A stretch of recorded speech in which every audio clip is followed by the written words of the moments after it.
Adam here with Brooksaw Antiques. Today we have this 1960 Olympia SM4 vintage portable typewriter. I'm going to show you how to use the functions and make sure they all work. Made in Western Germany, one of the top typewriters of all time. The precursor to the SM9, which is number 2 of all time in my opinion. And the difference between the SM3 and the SM4 is the SM4 has tab set and clear here on the keyboard versus the SM3 have it manual set on the back. Up top is the adjustable paper guide. This helps you guide the page in straight and line that up with the edge of the platen, which is the main roller that feeds the paper. This is the left margin. I'm going to set that on 0 and the right one around 70-ish. And this is the paper support arm that flips up from the back like a switchblade and extends to show the page gauge, which warns you when you're getting close to the end of the bottom of the page. It catches the page for you. This is the paper bale that sits on top. It's got 2 adjustable rollers and a scale.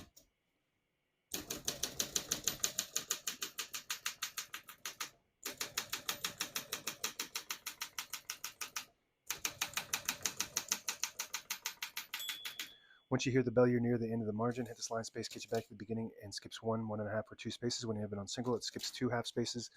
When you have it in the middle, it skips 3 half spaces. When you have it all the way down, it skips 4 half spaces. We're going to keep that on single for now and finish typing.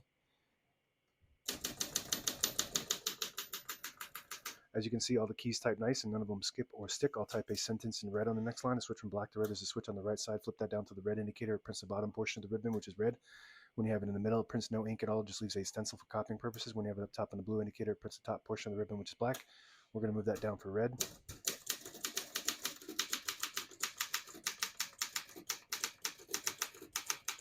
Beautiful. Super smooth. Excellent German engineering. Excellent condition. Beautiful print. Pica typeface, prints 10 characters per inch. So we're going to test that page gauge. So you can see that there is a scale on there. Just warns you when you're getting close to the bottom of the end. With those numbers are the amount of spaces left, and then it will catch it. So that's pretty cool. And if you want to just pull the page out before you unload it all, you just use this switch on the right side. That's a paper release that allows you to pull the page out easier, load thicker paper like carbon copy or cardstock. Also allows you to straighten the page if you load it crooked. Make sure you, we're going to flip that down for now, but make sure you flip this back before you load the next page or else it won't load correctly. I'm going to put the color back on black, shift on each side and a shift lock on the left. Clear that, just hit the shift button again. And they had this is a carriage shift. On the SM9 they transitioned to a basket shift. I believe the SM7 still has the carriage shift.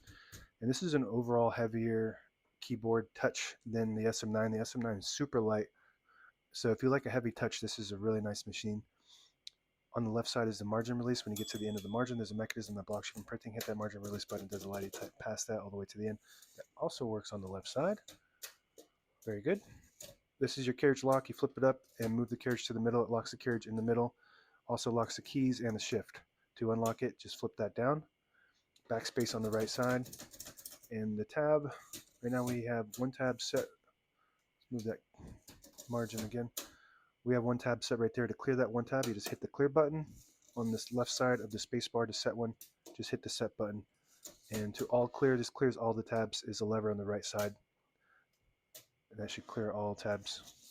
But we always like to keep one set somewhere in the middle, so that way when you hit the tab button, it doesn't go slamming all the way to the end, causing wear and tear on your typewriter. And the SM3 also does not have the all tab clear because it has manual tab sets. All right, let's open that hood. All the brand new ribbons loaded on the left, so it's pulling clockwise. It's actually pulling to the left, but we want it to pull to the right. So the side you want it to go to, if you want to manually change it, you just flip the ribbon guide to the middle. And that's meant to catch the eyelet at the end of the ribbon, which is a little metal piece, so it automatically reverses when it gets to the end, so you don't have to do that manually. This is your touch control. So it already has a fairly heavy touch, but if you want to increase that touch, then you just push it towards you, which is the plus sign. Push it back to the minus sign if you want to decrease the tension on the keys. When you have it on high tension, you do have to hit the keys harder for them to print, but they respond faster. Carriage release on both sides. Super smooth. The Mercedes-Benz of typewriters. Excellent German engineering. If you push this button and turn the knob, it disables the spacing so you can get to an exact spot on the page. You let it go, you get the clicks. Each one of those clicks is a half a space. Here is your paper release, or your paper support arm, like a switchblade. Very cool. All tab clear, paper release, and this lever on the left side here disables the spacing so you can get to an exact spot on the page when you turn the knob. Flip it up, you get the clicks. Each one of those clicks is a half a space. And if you pull out the knob, you get that same concept. So you get 3 options to do that. You just want to be careful when you do that, so because you will lose your line. So that's just for getting in between the lines. And that's it. Now available on eBay or Etsy. Search Brooksaw Antiques or my new website, brooksawantiques.com.